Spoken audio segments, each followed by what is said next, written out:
Sosok yang satu ini memang unik. Kecintaannya kepada negara Republik Indonesia tidak bisa diragukan lagi. Betapa tidak, demi membela Indonesia dan Merah Putih ia tidak hanya rela dijebloskan ke penjara. Pria asal Timor Timur itu juga harus berpisah dengan anak dan istrinya yang memilih menjadi warga negara Timor Leste ketika peristiwa jajak pendapat kala itu. Nama Yuriko Guterres mulai dikenal ketika terjadi peristiwa pasca jajak pendapat di Timor Timur pada tahun 1999. Kala itu, warga Timor Timur terpecah menjadi dua. Mereka dihadapkan pada dua pilihan, antara menjadi warga negara Timor Timur atau bergabung dengan Republik Indonesia. Konflik horizontal pun tidak terelakkan lagi, maka terjadilah peristiwa kerusuhan yang sangat memalukan di mata dunia internasional. Menurut data dari berbagai sumber, kala itu ratusan nyawa melayang dan ribuan warga kehilangan tempat tinggal. Dunia internasional, terutama Amerika Serikat dan Australia, menekankan Indonesia melalui PBB untuk mengusut tuntas dalam pelaku kerusuhan itu. Bahkan, negara adidaya itu mengancam akan membawa ke mahkamah internasional bagi mereka yang terlibat kasus pelanggaran hak asasi manusia tersebut.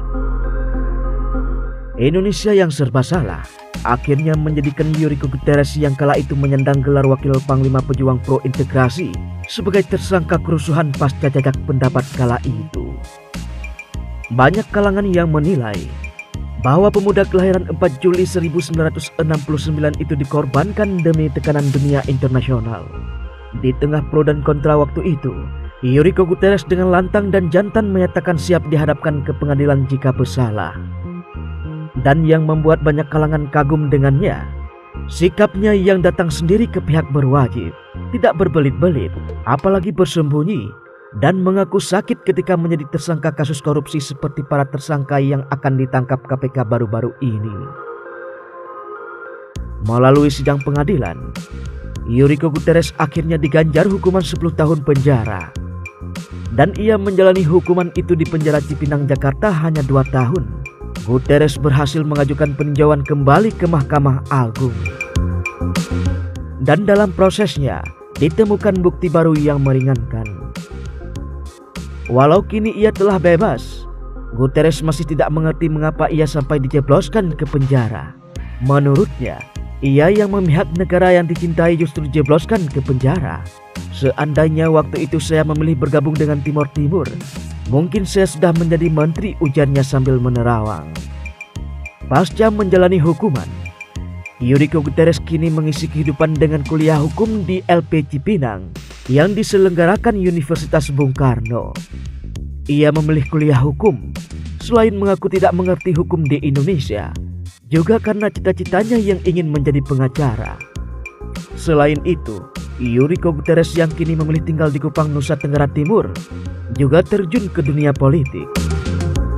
Kala itu dia pernah menjadi calon legislatif Partai Amanat Nasional. Salah satu perjuangannya adalah memperjuangkan pengungsi Timor Timur yang kini masih banyak yang terlantar pasca peristiwa jajak pendapat kala itu. Dengan pengorbanan dan perjuangannya itu, Yuriko Guterres dianugerahi penghargaan Bintang Jasa Utama oleh Presiden Joko Widodo.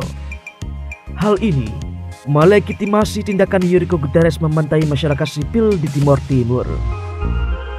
Menjelang peringatan Hari Kemerdekaan Indonesia ke-76 di Istana Negara Jakarta, Presiden Joko Widodo menganugerahkan tanda kehormatan berupa Bintang Mahaputra, Bintang Budaya Parama Dharma, dan Bintang Jasa Utama kepada 335 tokoh. Tanda kehormatan itu diberikan berdasarkan keputusan Presiden atau Kepres nomor 76, 77, dan 78 TK tahun 2021 yang diteken Presiden Jokowi pada 4 Agustus 2021. Dari banyak tokoh yang dianugerahi tanda kehormatan itu, nama Yuriko Guterres paling banyak disorot media.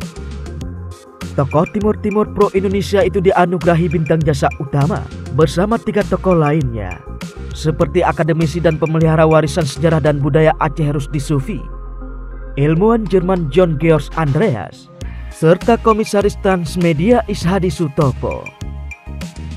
Dalam catatan Amnesty International dan Judicial System Monitoring Program yang terbit pada 14 April 2004 bertajuk Indonesia dan Timor Leste, Keadilan bagi Timor Leste, Yuriko terlibat dalam aksi kekerasan di Timor Timur sebelum bernama Timor Leste pasca referendum pada April 1999.